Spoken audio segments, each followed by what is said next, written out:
akuluakulu tikaonato chithunzi cha truck chimene chikusewera pasikeni pa topo. Truck imeneyoto yaomba mwana ndipo mwana ameneyo watisiya pamene tikuyankhula pano. Fusobeto nkomazi akhalapo kuti kodi chimene chachitika chenicheni ndi chani. Tizinena kuti truck-iyo inaluza mabuleki nanga ngozi imeneyo yachitikira kuti. Aito makosana uthenga ndonena kuti truck imeneyo ikuoneka kuti imalowera mtunda wakumwera uko nde imadusa mtunda wakunchewu. Ndeno chimene chinachitika ndichonena kuti kuli mudzi umene umadziwika ndi zina loti Kambizi. Ndi mudzi umenewo mfumu yaikulu ndi Kwataine kumene kuti kuboma la Nchewu. Ndeno lero pa 4 February 2026 kumeneko kumudzi umene wa Kambizi kunalito kamwana kamene kuti kanaombedwa ndi galimoto nkumwalira zina lake ndikuti anali Tania Kauwa. Mwana ameneyo zaka zake zinayi zochepa kwambiri anendithu ndi zaka 6. Nde akuti chimene chinachitika nchona kuti mama wa mwanayo anakonzeka bwinobwino ulendo wopita ku skulu. Kumano skulu imene aphunzira ikuoneka kuti inali opposite muzi umene amakhala. Ndekuti kuti apite ku skulu amene akudumpha msewu watala wa M1. Ndeno zikuoneka kuti no anthu amene amati awoloke kupita sidya lina la msewu kumene kuli skulu imene amaphunzira anapeza zoti wakumana ndi truck imeneyo. Nde zikuoneka kuti kawa truck amathamanga kwambiri anakanika kupanga control galimoto. Mapeto ake anamomba mwanayo nkukumukhukhuza mutala zimene zinapangisa zoti avulale kwambiri mmutu.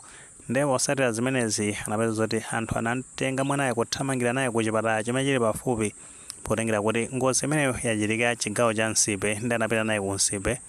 Kumeneko atafika kumuona madotolo anawuza zoti mwanayo ndekuti wamwalira chifukwa cha kuvulala kwambiri mmutu. Ndi polisi ya kumene ku Nchewu ndi amene asimikizira zonsezi kuzeratu kwa amenewa amaite kuti a Beatrice Mlauzi amene amayankhulira polisi imene ya Nchewu. Ayi ndithu makosana sizinaende pamene pa mwanatu wapita ali wachichepere kwambiri mzimu wa Tania usetu mumtendere. Kumano chimene timafuna kungoyankhulapo ndichonena kuti makolo kwa amene anathu amapita ku skulu zimenezo amene akuwoloka msewu ndichofunikira kwambiri makamaka ndi udindo wathu kuti ana amenewo akamapita ku skulu tizitha kuwatenga tikafika pa msewupo ndi kuwawolosa kuwapitisa sidya lina la msewu. Zimenezo zitha kuthandizira kwambiri kupewatu ngozi ngati zimenezi. Chifukwa tiyankhulemo natwa uyu amene watisiyayi Taniyayi anali mwana wang'ono kwambiri 6 years ndi wang'ono si amene akumusiya kuti akawoloke msewu yekha.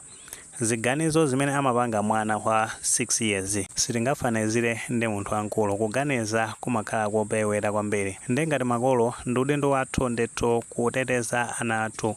Palinso ana ena mwina amatha kuwoloka misinje kumapita ku skulu. So ngati makolo so ndi udindo wathu kumaonesesa kuti ana amenewo awoloka bwinobwino apita ku skulu.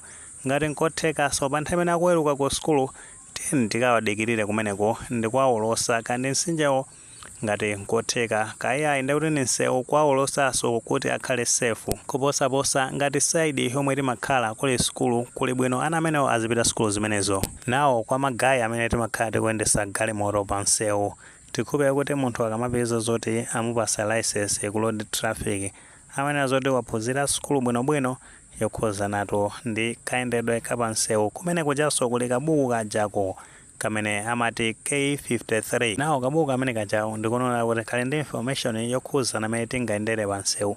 Tikha zoti tikutsatira bwinobwino kabuku kamene kajako zimathandiza kwambiri kuti tizikhala otsata bwino malamulo ozindikira bwinobwino malamulo apa msewu. Zimene zichazo zimathandizira kupewatu ngozi ngati zimenezi chifukwa tikumvesesa zonena kuti mtunda umene wachitikira ngozi imeneyi kuli tunsese tikachokera pa Nchewu kumasesereka kumapita cha ku Nsipe kumene kutchulidwako kuli nsese ndithu wautali. Komano ngati munthu akuyendesa galimoto umene akuyenda mosamala kwambiri molingaliranso kuti munsewumo muli anthu ena amene amayenda kayena mawoloka ndi zina zotero. Tikaphatirizanso pamenepo tikapita chako mosiku chakuliso lunsika kumeneko ndi regardless kuti ndi siku la nsika kapena ayi komano zimangofunika umakhala vigilant potsatiranso malamulo amenewo. Zimenezo zitha kuthandizira kupewatu ngozi osangoti basi ndi pansese ndoti kuigulula kuiwalaso zonena kuti kuli anthu ena ake afunikira safety yomweno ikafika nthawi ngati imene kukanikanso kuima bwinobwino kutino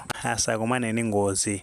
Hayi ndithu mmenemo ndimene zakhalira nkhani zake zosachita bwino zomvetsa chisoni kwambiri mwana wapita so young and innocent. Mwina ndomwe ndindemanga pa nkhani imeneyi ngati ndemanga ilipo fotokoza mu comment section koma mulemekezanso maganizo anzathu.